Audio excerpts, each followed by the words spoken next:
Let's do it.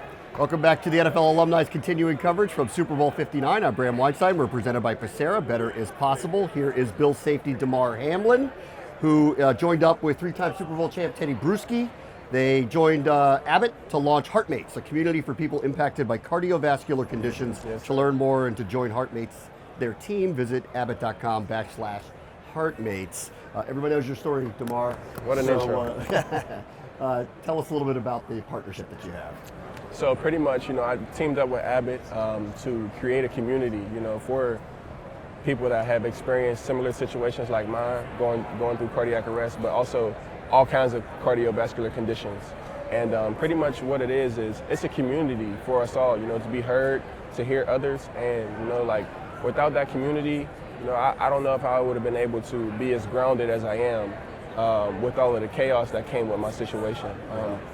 And through that community, I'm able to touch so many kids and just be able to be a beacon of light, for so many kids. I was just telling a few people earlier, I got a text from one of the kids who are in the HeartMates community, and it was just the uplifter that I needed right after the season. You know what? I should read it to you while we're here.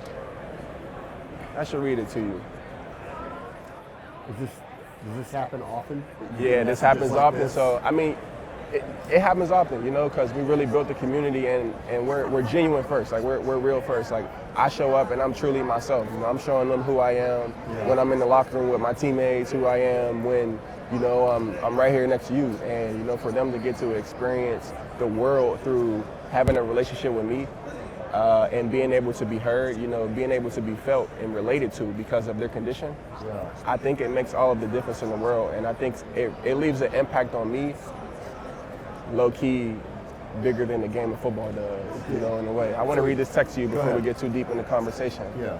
He said, "Hey man, I don't know if you'll see this, but just wanted to let you know that no matter the outcome of the game, you'll still be my biggest role model, and it won't change anything about you as a person, regardless of bring it tomorrow." That was before the game, before our AFC Championship. So, they as a community, we're invested in each other. Like they're truly invested into, everything that I have going on the field as well. But we're able to spend that time off the field and, be there for each other. I can't imagine how, obviously yours was so public. What happened, I can't imagine how it changed you, and it sounds like it dramatically changed you, not just physically, obviously, but emotionally, the way you connect with people. It sounds like this event really altered your life.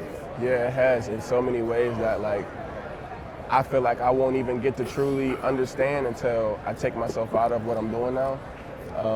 As far as trying to be the best player that I can be, trying to make the most impact that I can off the field as well.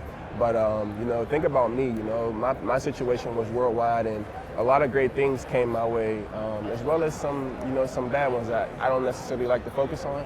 But think about that 9-year-old kid who is experiencing everything that I experienced on their own, only with their parents around, or the 9-year-old. It gets younger than that, and it's teenagers, and so on and so on. There's kids out there having to go through these life-altering, life-changing experience with no people to talk to, with no people to understand their story.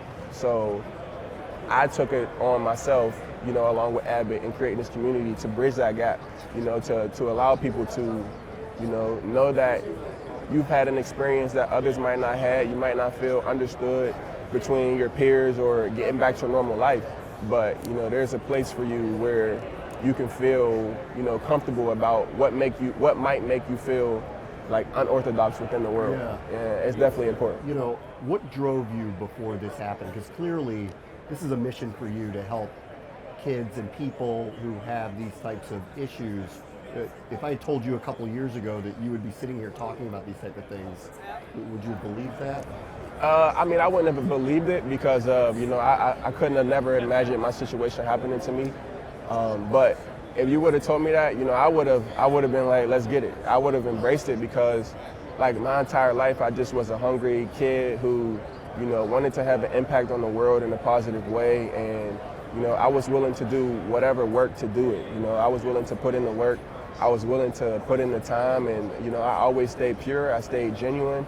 I did the right things. I tried to avoid trouble. I tried to live right. So, I knew at the end of the tunnel, I didn't know what it would be, but I knew there was light for me. So, this being my new profound passion, Off the field, you know, I'm embracing it with open arms because, you know, it gives me a purpose, you know, that lasts way longer than my playing days, and you know, I'm just super excited to be where I am right now.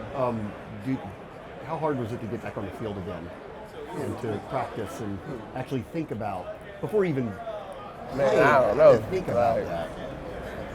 Extremely hard, like extremely hard. I really can't even put it into words, and I still don't know how to describe what I just did. Like, I don't know how to describe what I just did, but what I do know is that, man, that was tough.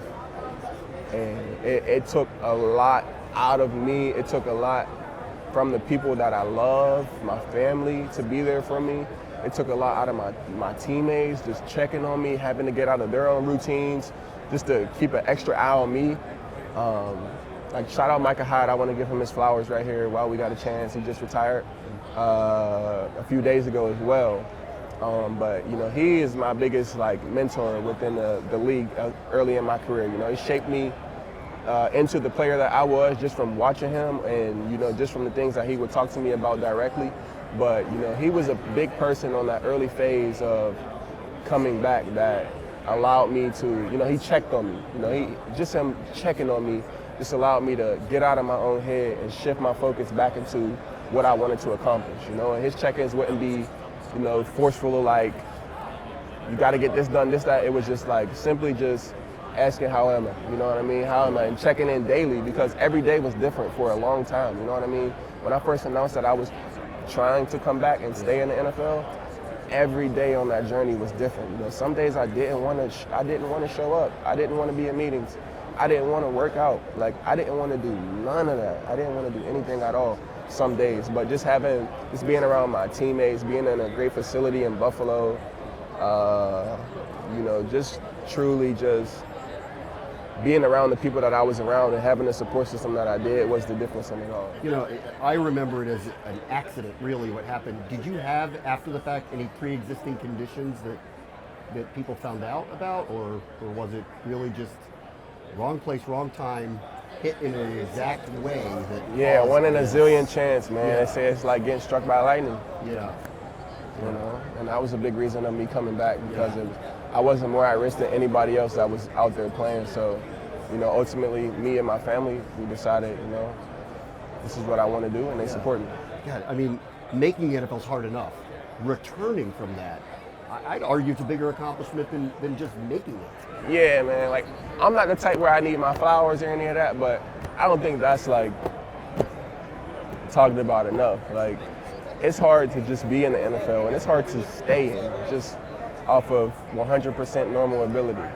But to be able to go through an experience like that and then remain in the NFL and then have a great season how I did, man, I'm taking a moment right here between me and you to give myself a pat on my back. Yeah. Because I'm proud of myself. Yeah. All right, last thing, I got to ask you one football question. When's it going to be the Bills' year? Because you guys are so close every year. You have such a good team, such a good culture. When's it going to be their turn? Man, it might sound cliche, but I think every year is our year, man. I think as long as we have 17 at quarterback and we have, you know, our wonderful fans that we have, I think every year is our year. I think we always have a chance, you know. Now, maybe did we fall short a few times, and did we fall short this season? Yes, but I don't look at this season as a failure. You know, if you look back, man, like, they counted us out. We weren't even picked to be in the top 2 or top 3 of our own division. So for us to take it all the way, win the division for 5 times straight, we clinched the division the first week of December, which is like impossible. Yeah, teams weren't clinching until January. We clinched the division fast. You know, we were the 2 seed in the playoffs, which our record last year, I think it would have put us at the 1 seed. The Chiefs just had an amazing year. No one could beat them. We went all the way to the AFC Championship. You know, that's getting over the hump. You know, last year or the 2 previous years, we didn't make it back to the AFC Championship. We didn't make it back to the AFC Championship since 2020. Or am I correct? 2020, right? That's right. Or was 2021 the AFC Championship too? But those are all, we got to fact check. But you know, those are all things that I see as, you know, things to be proud of that we accomplished. Did we win? Did we make it to the Super Bowl? Did we win the Super Bowl? No. But there's going to be 31 other teams feeling that same feeling after Sunday. And, you know, I think this season there's a lot to be proud of. We found a lot about ourselves as a team. We know who we are, and I think we just have to continue to carry it out into, you know, next season for us to be where we need to be, you know. Damar, it's a pleasure meeting you, and it's really inspirational what you're doing in the community. Thank you so much. Appreciate it. Thank you. Slow.